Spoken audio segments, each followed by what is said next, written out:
All right, so we have two more. Please stay. These two last speakers are phenomenal. They're mentors of ours, literally mentors of us and our team in many ways. And Momentum Builder kind of started, with the last speaker, so you want to stick around for him. But then this speaker, Phil, I look up to him. You look up to a lot of people, Don. He's 6'5", and he's an amazing coach. But he's also one of us. He is an originator for 20 years, and he decided to help more people become successful like he was. So he created M1 Academy, and he's an amazing coach. But his insights and values that he will share with you are phenomenal. I love listening to Phil Treadwell. He is a blessing to our industry. He's a blessing to Momentum Builder. He's a friend. He's on our think tank. He's here for you, and you'll see that because his passion will come out. Yeah, the one thing about Phil, too, is he makes things simple. That's what I love. When I listen to Phil, I'm like, it makes you feel like, I can do that. Same as when we saw Christie's list. It's, I can do that. These are easy, simple things you can do to be incredibly successful. And then to go back to some of our isms, when Jocko said discipline will set you free, I really didn't quite grasp it when I heard it the first time. Then I probably heard it the second time and the third time and maybe the 10th time. And then finally you start realizing that when you do something out of habit and you just do it naturally, then that's what discipline will set you free is. And that's what Phil's going to be able to give you and what we just got a little bit ago. All right. Just making sure you're done. That's it, I'm done. Okay. And Gino knows. I ran out of breath, but I was also done. We talk about being like authentic and stuff, and we are who we are, and that's what we love doing this. And that's, in fact, I call Gino a lot of times because he's like, this is the way I just do it. So he's my Popeye. Yeah, I know. I am, so I am. Yep. All right. So you guys are going to love our next speaker. Without further ado, give him a big round of applause, and let's rock on with Phil Treadwell.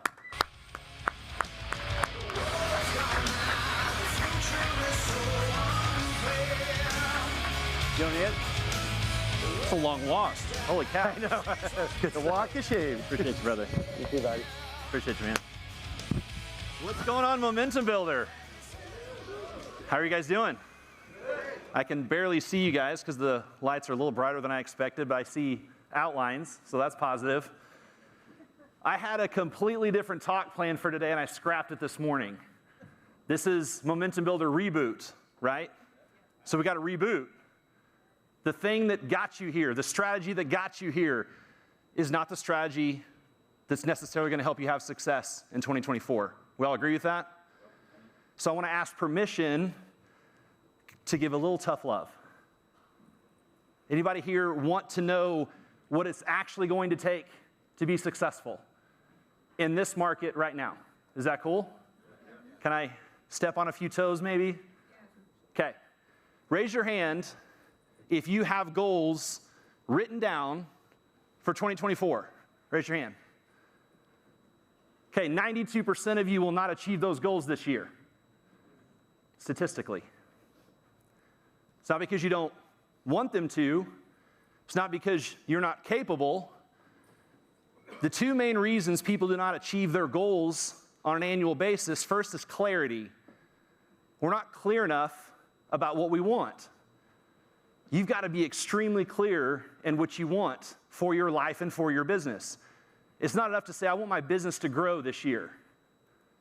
Okay, what does that mean? Is that more people? Is that more volume? Do you want to help more families? You want to make more money? What is it? You've got to get extremely clear on what it is you want. The second reason most people will not achieve their goals is they just don't want it bad enough. What is it that you want badly? What is it that you're willing to go do the work for? Eric alluded, we were talking in the green room, and he said, hey, what's the one piece of advice you'd give loan officers right now to help them be successful? And I said immediately, stop looking for the shortcut and go do the work. See, I say it with a smile so it doesn't sting as bad. If we spent the time doing the work that we spent looking for that thing that's going to unlock our business, that secret to success, that one tactical thing, that one tech thing that's going to help our business explode, if we would take that time and go do the work that we know how to do, our business would explode. See, all of us know how to build our business. We're just not doing it for some reason, and more often than not, it's because we don't want it bad enough. So when we talk about what is it that we want, that goes to our values. Another word of saying values is our standards. See, we think we have different standards than we actually have. The standards that we have aren't what we aspire to. The standards that we have are the ones we actually meet. We may not always achieve our goals, but we'll always achieve the standard that we set for ourselves. Right? In today's day and age, we have groups of people that are talking about self-love and, people accepting us for who we are and not knocking any of that stuff. But for me, a true friend is not someone that just accepts you for who you are. A true friend is someone that will hold you to the standards that you've set for yourself and that you're capable of. Agreed? So we've got to say, these standards that we have, are these actually what we have? Or do we need to increase those standards? Those standards are our values, what we value, what we want, what we do. See, our values determine our behavior. Values drive behaviors. What we do or don't do is because of our behavior, our action, or lack thereof. So the way that we go and take action is we have to, this is going to be a dirty word, discipline our behavior. It's super simple. If you think about a key and a lock, the key is our behavior. It's our action. It's what we do.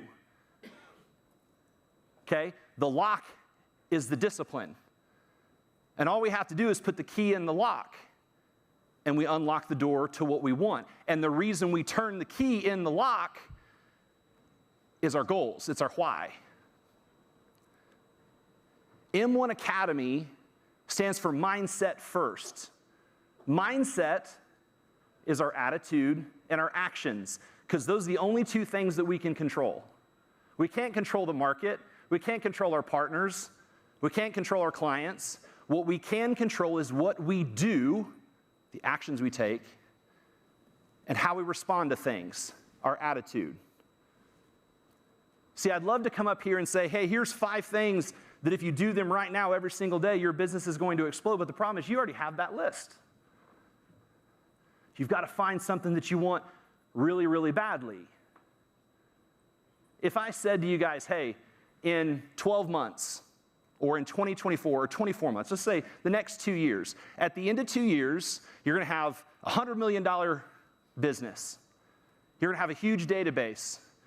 You're going to have tons of followers. You're going to make all the money. Whatever it is that thing is that you want, you're for sure going to have it in 24 months, but you have to do these 3 or 4 things every single day to get it. Would you do it?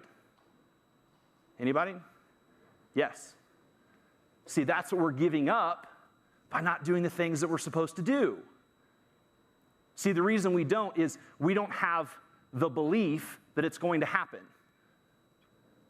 But ironically, the only way to create the belief is to go do the things, and we stack wins. Has anybody read the book Atomic Habits?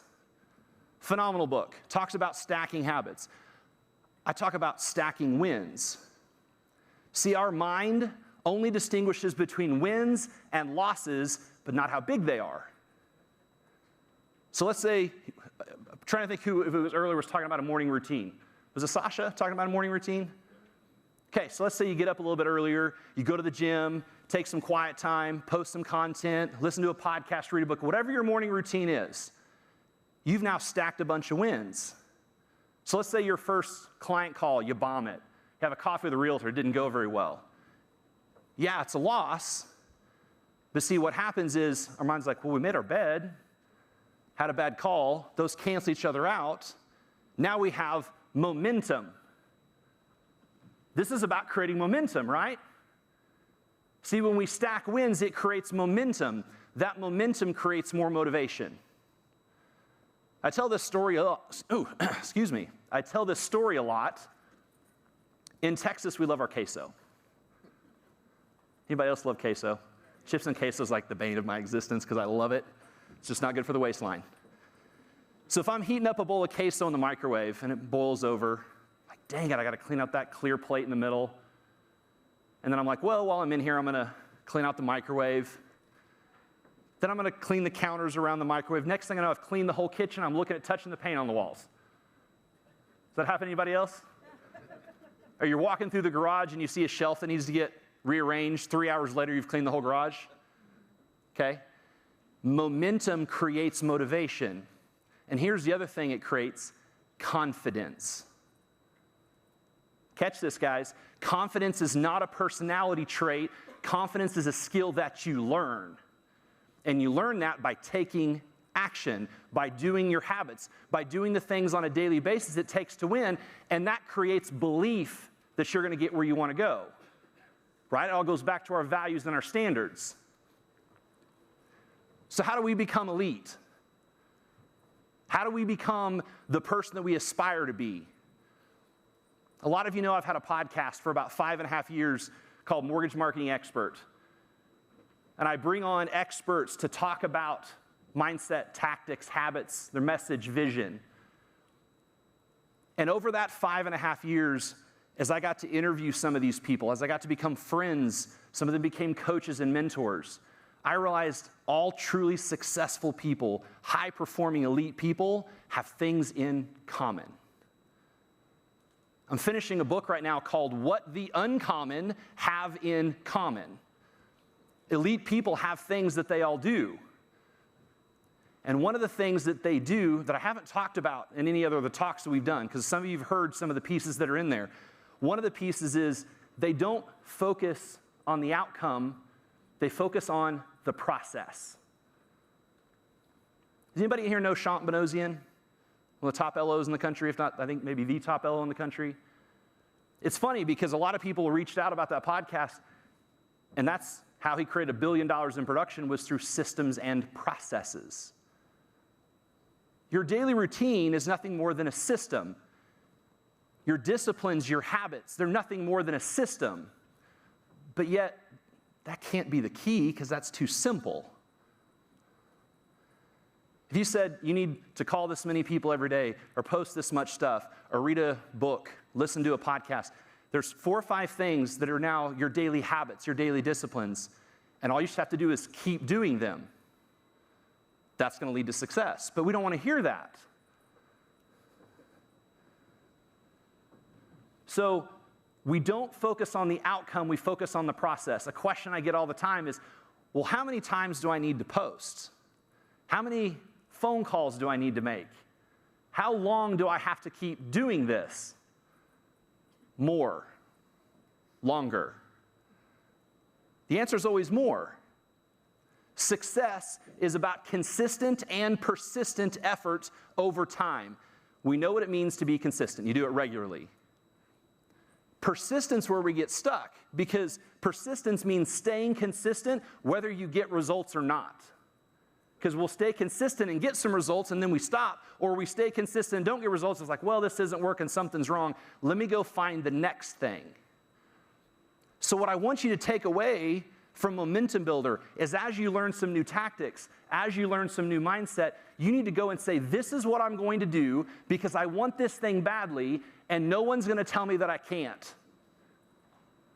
You should wake up every day knowing I've got my habits, I've got my calendar, and I've now proactively taken control of my business. And when you lay your head on the pillow at night, you know that if for some reason you're not getting the results you want, it's not because you didn't do the work.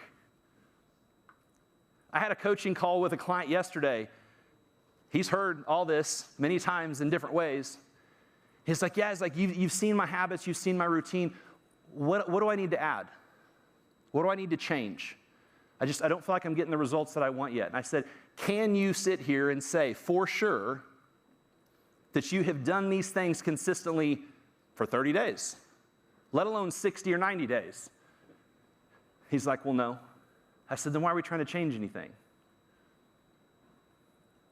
Video works. Engaging in people's social media content works.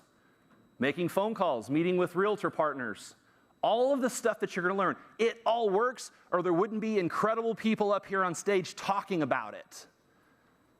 You have to decide what works for you. All success principles are the same. We have to apply them to our life. So the way that elite people have become elite is they stop focusing on the outcome, focused on the process of becoming the person that outcome is easy for.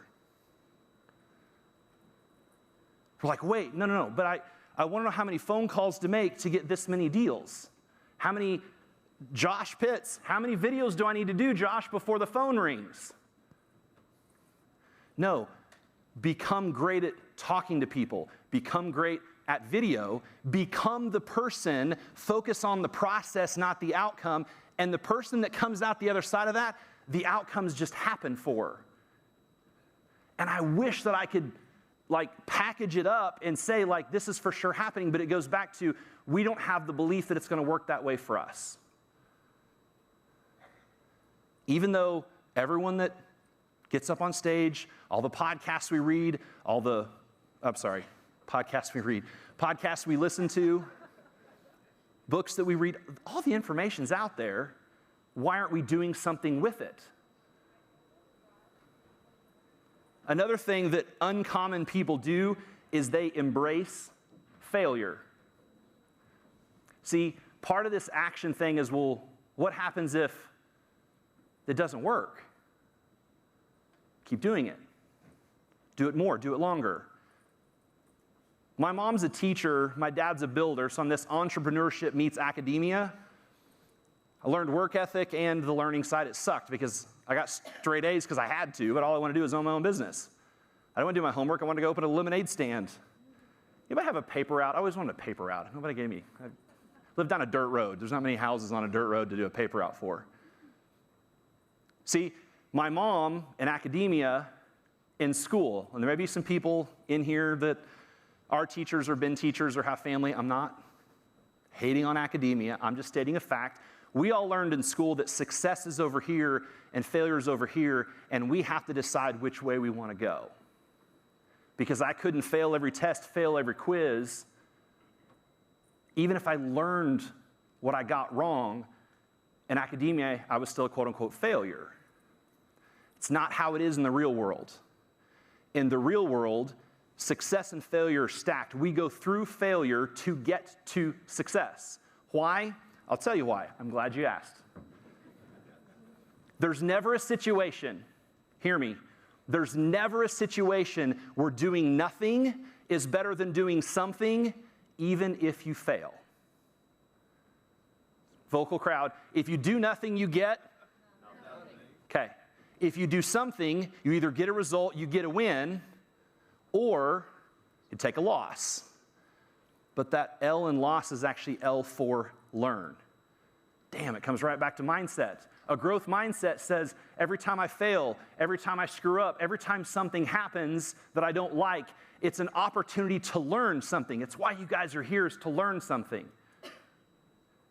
But we all know the stereotypical conference stuff. As we get excited, we'll come out of this first group of sessions, we'll come out of the event, man, we're fired up and ready to go. I'm going to set the world on fire. 2023, holy cow, it's 24. 2024 is going to be the best year ever. And then what do? Something happens, life gets in the way, and we forget that thing that we want badly. See, the expression that I heard is, we have to want it as much as a drowning person wants their next breath. Well, that's kind of morbid, Phil. Yeah, but they're not thinking about, man, did I leave the stove on? I wonder if I got to send that bill off later. We have to embrace failure so that we have an opportunity to learn. That's what every successful person's done. We've heard every podcast about how someone failed over and over and over and over, and that's why they succeed. Now, there's some people who are like, Phil, I'm not scared of failure. I'm not scared of failing. Okay, I would challenge you, are you afraid of people seeing you fail? Do we want people to know what our pipeline looks like? Do we want people to know what's in our bank account or the fun conversations we have with a significant other in the car? See, that's what elite professionals do. I've used the baseball metaphor. I don't have time to go into the whole thing, but to be one of the best in pro baseball, they have a 300 batting average. Okay? For those who don't speak baseball, that means 3 out of 10 times they get hit and get on base. The other 7 out of 10 times, they strike out, they fly out, they ground out. They walk back to the dugout having failed, right? And then they have to go back out again 20 minutes and do it in front of everybody all over again. That's what elite professionals do. You can fail 70% of the time and still be an elite professional. We have to embrace failure and understand it's not the end of the world. It's part of the process. We've got to embrace the process and stop worrying about the outcome. If you think about an Olympic sprinter, before they go and sprint, they jog, they stretch. They actually sprint before they sprint, right? Okay, now ask yourself, that's what an elite athlete does as an elite business professional. Am I getting my mind right before I get on a phone call? Am I practicing the things that I'm going to talk about or planning some questions before I have a client one-on-one or a partner one-on-one? Am I doing the things that I need to do to set myself apart? Because this is what elite people are doing. They focus on the process. You're going to hear all kinds of incredible stuff these next 2 days. This is my favorite event of the year. No disrespect to any other events. This is my favorite events of the year. Don and Gino have put on an incredible event and have for years. Give yourself a hand for being here, first of all. You're going to hear from some of the best in the entire industry about what it takes to succeed. And what your job is to walk out of here and say, what exactly do I want and why do I want it?